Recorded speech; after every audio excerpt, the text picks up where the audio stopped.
There was a thick silence in the air, as if all of Canaan were holding its breath.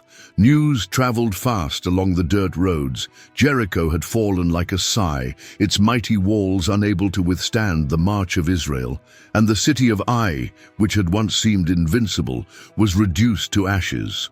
A new people was advancing across the land, not only with swords, but with something else, something no other army possessed. Their God walked with them. The city kingdoms, accustomed to war and military alliances, began to stir. Kings gathered councils, formed coalitions, and sought ways to resist the approaching force. Among these cities was Gibeon, a strong people with brave men and a city known for its greatness. But unlike the others, the Gibeonites did not think of fighting. Instead, their hearts were filled with a silent, deep fear, different from the dread that leads to despair. It was a fear that led to reflection.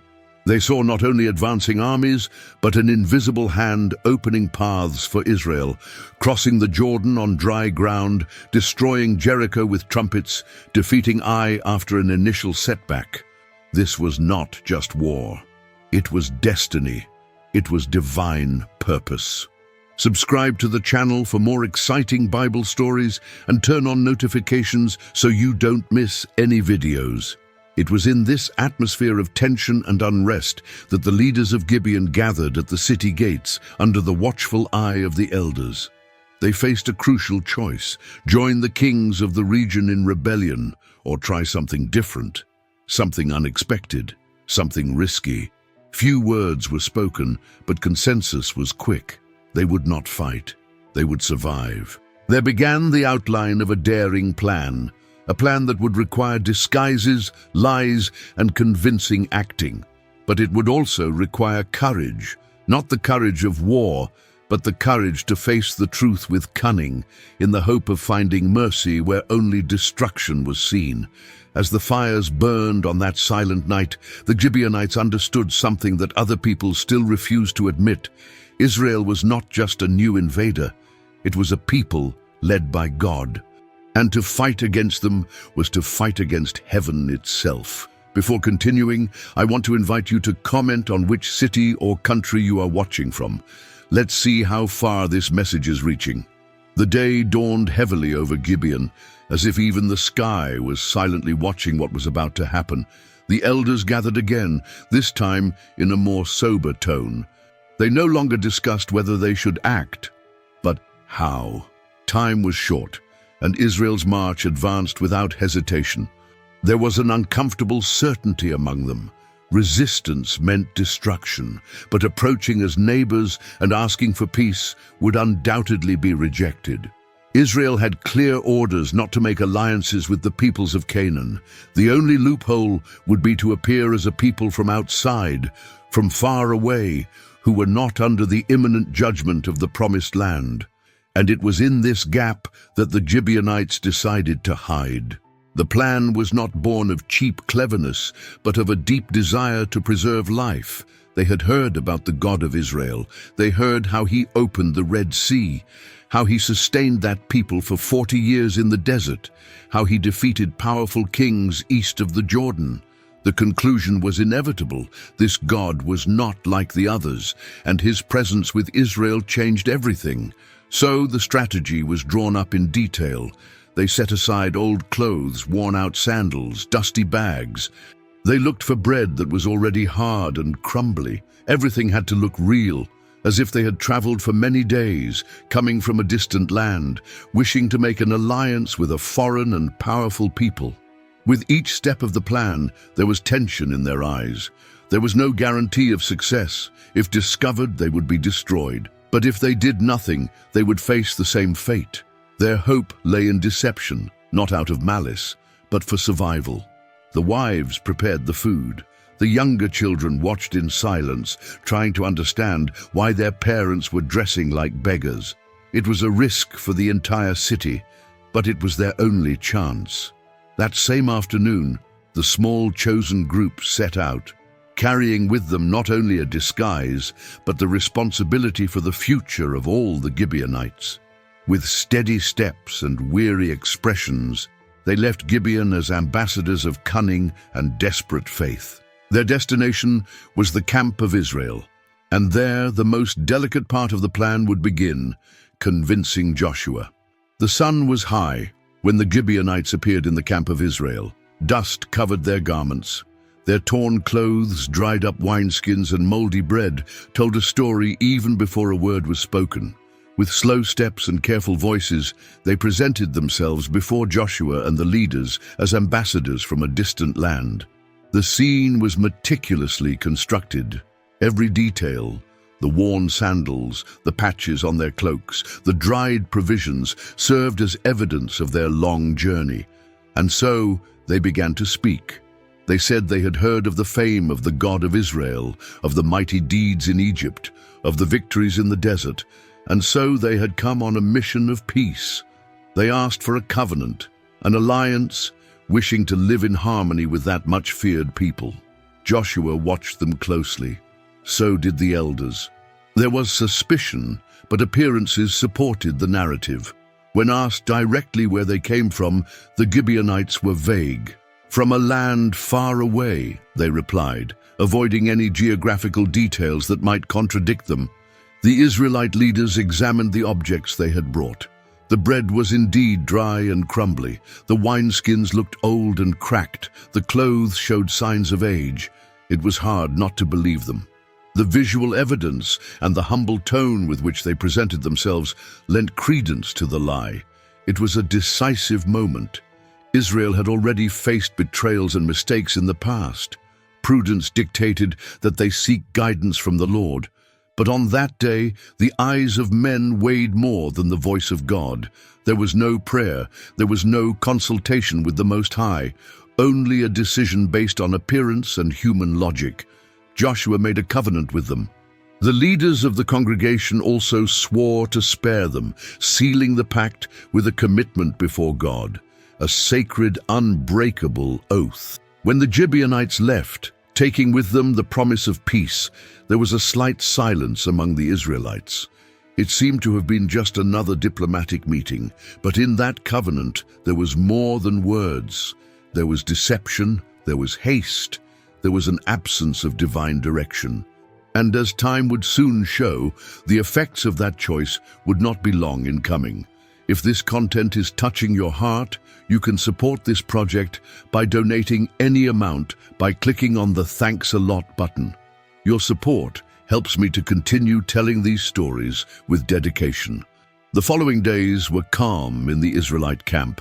The imminent threat from the Canaanites seemed more distant, and the recent alliance with the supposed travelers brought momentary relief. Joshua and the leaders breathed a sigh of relief, believing they had acted wisely in avoiding another war. But the peace was fragile. It took only 3 days for the truth to emerge from the shadows. The patrols of Israel, advancing in the conquest of the land, reached the cities of Gibeon, Kephirah, Beeroth, and Kiriath Jearim. To everyone's amazement, the names and faces were familiar. They were the same men who had presented themselves as distant ambassadors. The same old clothes now seen in their true context. The revelation fell like a stone on the hearts of the leaders. They felt deceived, betrayed, exposed. The entire congregation murmured in indignation. The people cried out for justice. "We have been deceived," they said. "Let us destroy them." But Joshua, in silence, pondered something deeper. They had made an oath. And not just any promise, it was a covenant sealed before the Lord, invoking the name of the God of Israel. Breaking that commitment would mean tarnishing the testimony of the chosen people themselves. The mistake had already been made, not by being deceived, but by not consulting God's will. Joshua gathered the elders and reaffirmed they could not touch the Gibeonites. Faithfulness to God demanded integrity, even in the face of deception.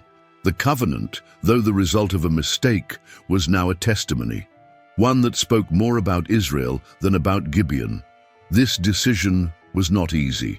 The people's anger was legitimate. Their thirst for revenge was understandable, but there was something greater at stake, the reputation of God's name among the nations. If Israel broke their oath, how could they be a light among the peoples? How would they show that their God was just, even when they failed? So the people were restrained. The Gibeonites would be spared, but not without consequence. Joshua still had to figure out how to deal with those who had lied to save themselves. A sentence would come, not of death, but of service. The leader's mistake would become an eternal reminder. The enemy does not always attack with a sword. Sometimes he approaches with dry bread and smooth words. As soon as the truth came to light, the Gibeonites were summoned before Joshua. The atmosphere was tense, the crowd watched, and the air seemed charged with restrained indignation. The people wanted answers. So did Joshua. The men who had presented themselves with such humility now stood before the very leaders they had deceived with careful words and a detailed performance. Joshua confronted them directly. His voice was not one of uncontrolled anger, but of someone who felt the weight of a violated responsibility. "Why did you deceive us?" he asked, looking into the eyes of those men. "Why did you say you came from far away, when in fact you live near us?" The Gibeonites did not try to deny it. They did not even try to justify themselves with new lies. Instead, they spoke sincerely. They said they had heard of the great works of the Lord, of the decrees Israel had received to destroy all the peoples of that land, and they knew that their only chance of survival was to appeal to fear. "We were very afraid for our lives because of you," they confessed. "That is why we did this." It was a confession without resistance, marked not by arrogance, but by a mixture of repentance and relief. They knew they had lied, and they knew they could pay dearly for it, but they had gained something precious, life. And now they placed themselves at Joshua's mercy, accepting whatever judgment might come. Joshua listened in silence. His eyes scanned their weary faces, perhaps thinking about how these men had risked everything for a chance at peace. The covenant could not be broken, but justice had to be served. There would be a consequence. They would not die, but they would not go free. At that moment, Joshua pronounced the sentence: the Gibeonites would live, but they would be servants. They would be under the rule of Israel, charged with humble and continuous tasks, cutting wood and carrying water for the congregation and for the altar of the Lord. They would forever be remembered as those who entered through the door of deceit, but remained through the covenant. The people heard the decision and were quiet. The judgment had been pronounced with firmness and mercy. And as the Gibeonites bowed in acceptance, something began to change. The punishment, though harsh, would keep them close to God's presence, and that would change the course of history. The camp of Israel moved on, but now with new faces among them. The Gibeonites, though spared from destruction, carried a new burden. They would be perpetual servants. Joshua's sentence was not only a measure of justice, but a lesson for the whole congregation. They were assigned simple but essential tasks: cutting wood and carrying water. It was hard, repetitive work, often invisible to the eyes of leaders and warriors. But curiously, it was also sacred work. The wood fed the fire on the altar. The water purified the utensils of worship. Even without fully realizing it, the Gibeonites had been placed at the center of worship. Joshua made a point of making this sentence public before all the people. Not to shame them, but to affirm that even in error, the covenant would be honored. The commitment sealed in the name of the Lord demanded faithfulness. And faithfulness in that case meant keeping one's word, even to a people who had lied to survive. There was no revolt among the Gibeonites. On the contrary, they accepted their new position with humility. Perhaps because they knew they could have been destroyed. Perhaps because they understood that, even as servants, they were alive. And more than that, they were now living among a people who carried the presence of the true God. As the days passed, old clothes were exchanged and tired faces took on a new look. The Gibeonites began to adapt. They learned the ways of the tabernacle, the rituals, the reverent fear before the Ark of the Covenant. The sentence, which at first glance seemed like a heavy punishment, would prove to be a gateway to something they could never have imagined. Their story would not end with punishment. On the contrary, it was just beginning. God, in his sovereignty, had allowed that deception to happen, not to dishonor Israel, but so that even a foreign and cunning people might find a place among the chosen ones. The punishment of the Gibeonites would echo for generations. Their hands would always be busy with wood and water, but their eyes would now turn more and more to the altar, and there, silently, they would be transformed. Over time, the Gibeonites ceased to be just the foreigners who had deceived Israel. Their presence became part of the routine of the camp and later of the Israelite cities. They were everywhere there was worship, carrying water, stacking wood, cleaning the utensils used in sacrifice. Their service, though simple, was constant and increasingly closer to the altar. They did not have the promises made to Abraham. They did not come from the lineage of the patriarchs, but they were there, witnessing God's movement among his people. They saw the sacrifices being offered. They heard the songs of the Levites. They smelled the incense rising to heaven. Every day they learned more about the God they had feared from afar, and now they could observe up close. There are no records that they rebelled against the sentence. On the contrary, everything indicates that they accepted the place they were given. They served steadfastly, discreetly, but always close to what was sacred. And so a silent transformation took place, not by imposition but by coexistence, not by force, but by continuous exposure to the divine presence. Little by little, the people of Israel also began to see them in a different light.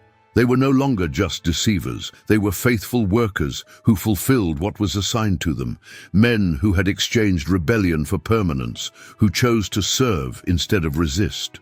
At great feasts and on ordinary days, the Gibeonites were there, always in the shadows, always in humble roles, but they were integrated, participating in the routine of a people in covenant with God. And as generations passed, they became part of the spiritual landscape of Israel. It is remarkable how God, even in situations born of deception, can weave purposes of redemption. The Gibeonites not only survived, they were transformed. Their simple work sustained worship.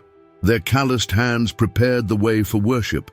Their silent footsteps echoed in the courtyard of the tabernacle, carrying more than water and firewood. They carried the testimony that even deception, when treated with fear and humility, can be redeemed. Their story was not over. One day, Gibeon would become the scene of something great, and God would show once again that he knew how to honor even those who entered through unlikely doors. Years passed, and the presence of the Gibeonites among the people of Israel became established. They lived, worked, and served. But history still had a surprising chapter in store for them. A moment when Gibeon would no longer be remembered only for its deception, but would become the scene of one of the most extraordinary manifestations of God's power. When Israel began to conquer more territory in Canaan, other kings in the region became alarmed. A powerful group of 5 Amorite kings, led by the king of Jerusalem, decided to attack Gibeon. To them, that city had sold itself to the Israelites. It was a traitor. It deserved to be destroyed. Fear once again took hold of Gibeon, but this time they were not alone. They had an alliance. They had Joshua's commitment. And more than that, they were now under the care of the God of Israel. Quickly, the Gibeonites sent messengers to the Israelite camp, asking for help. Joshua did not hesitate. He gathered his men and marched through the night to defend those who had once deceived him, but who were now under his protection. It was an intense battle. The 5 Amorite kings were surprised by the sudden arrival of the Israelite army. But what marked that war was not only the military victory, it was heaven that entered the scene. During the confrontation, Joshua cried out to God with a boldness that few would dare to have. He asked the sun to stand still in the sky. And the miracle happened. The day was extended in a supernatural way. Time was suspended, and Israel won the battle overwhelmingly. God had fought for them, And Gibeon, that city marked by an unexpected alliance, was protected with honor. The people who had once disguised themselves in old clothes were now defended by a heavenly army. The place that was once remembered for deception was now remembered for a miracle. And the Gibeonites, still servants, still carrying wood and water, saw with their own eyes the faithfulness of a God who keeps his promises, even when the paths that lead to them are tortuous. This battle sealed Gibeon not only in the territory of Israel, but in sacred history. The people who had entered by cunning were now witnesses to a God who fought for covenants. As generations passed, the Gibeonites ceased to be merely a tolerated people. They became part of the living history of Israel. They continued to fulfill their role as servants in the temple, and their loyalty endured through the years with surprising steadfastness. There is no record of rebellions or breakups. They remained faithful to the covenant, faithful to service, faithful to the God they had known through deception, but whom they now served with reverence. During Saul's reign, centuries later, something dark happened. In his eagerness to please the people and consolidate his power, Saul broke the covenant made by Joshua and tried to exterminate the Gibeonites. It was a rash decision, contrary to God's will, and Israel would pay for it. Years later, during David's reign, a great famine ravaged the land, and God revealed the reason: the injustice committed against the Gibeonites. David then sought to right the wrong. He sought out the Gibeonites and asked them what could be done to restore justice. The response was harsh, and the episode was sad, but it revealed something impressive. Even after so much time, the Gibeonites were still considered part of the covenant. God had not forgotten them. The covenant, although born of a mistake, was still valid in his eyes. Later, in the times of exile and return to the land, the Gibeonites remained among the people. In Nehemiah, they are mentioned among those who helped rebuild the walls of Jerusalem. They were there side by side with Jews, priests, and Levites, laying stones, raising walls, restoring the holy city. It is extraordinary to think that a people who began their history with Israel through lies became part of the spiritual heritage of God's people. Their story is proof that the Lord, in his mercy, can transform deception into faithfulness and weakness into lasting service. The Gibeonites did not become leaders. They did not hold prominent positions. But they were always there, serving, building, carrying, keeping alive a covenant that, even though born of cunning, was sealed under the name of God and therefore respected to the end. Their story prepared us for the final reflection, because more important than how someone enters is what they become when they remain. The story of the Gibeonites is, above all, a narrative about choices, consequences, and grace. A people who, looking at the inevitable advance of Israel, decided not to resist with weapons, but to resort to cunning. They deceived in order to survive, but even in the midst of deception, they found something greater than they expected: the opportunity to be close to the living God. Israel erred in not consulting the Lord. The hastily made covenant based on appearances could have been avoided. However, God used even this mistake to reveal his character. He honored the covenant made in his name, and he taught Israel, and all of us, that promises made before him are sacred, even when they arise from imperfect circumstances. The Gibeonites accepted the sentence. They served faithfully, did not rebel, did not abandon their post. And they were transformed. Their permanence among God's people was marked by humble service, constant presence, and over time, real inclusion. From deceivers, they became participants in worship. From foreigners, they became collaborators in the divine plan. This story leads us to a profound reflection on how we live our faith and see others around us. How often do we make decisions based solely on appearances, guided by what we see or hear, without first seeking God's direction in prayer and dependence? The mistake Joshua and the elders made in trusting their own eyes without consulting the Lord exposes a weakness that is also common in our day: the rush to decide without spiritual discernment. we are also led to think about the weight of our words. In a time when promises are easily broken, this story reminds us that God expects us to honor our commitments, even when made in difficult or unfavorable circumstances. An oath made before God carries with it responsibility and faithfulness. The covenant with the Gibeonites, even though born of deception, was respected because the name of the Lord had been invoked. Furthermore, we need to reflect on how we deal with those who come to us by devious means. Have we rejected people who made mistakes in the beginning without realizing that God can transform any trajectory?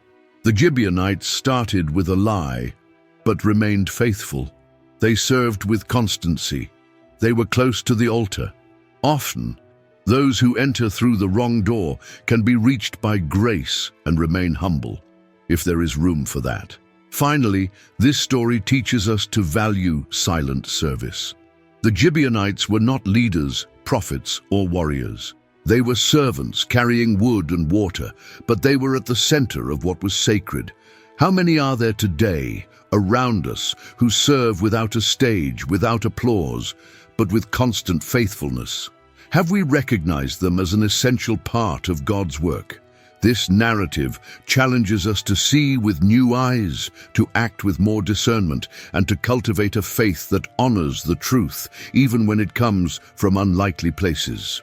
In today's Christian world, it is common to find people who have arrived through pain, confusion, and tortuous paths, and who, once exposed to God's presence, have been transformed. The story of the Gibeonites reminds us that not everyone starts out well, but everyone can remain faithful. God does not reject those who come with fear and humility, and even when we make mistakes, He is able to take our failed decisions and turn them into opportunities for redemption. May we learn to listen to God's voice before we act.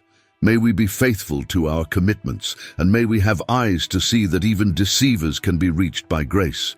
If you enjoyed the story of the Gibeonites and want to continue following other stories of faith and overcoming, be sure to like this video and share it with those you love. And of course, subscribe to the channel so you don't miss any new content.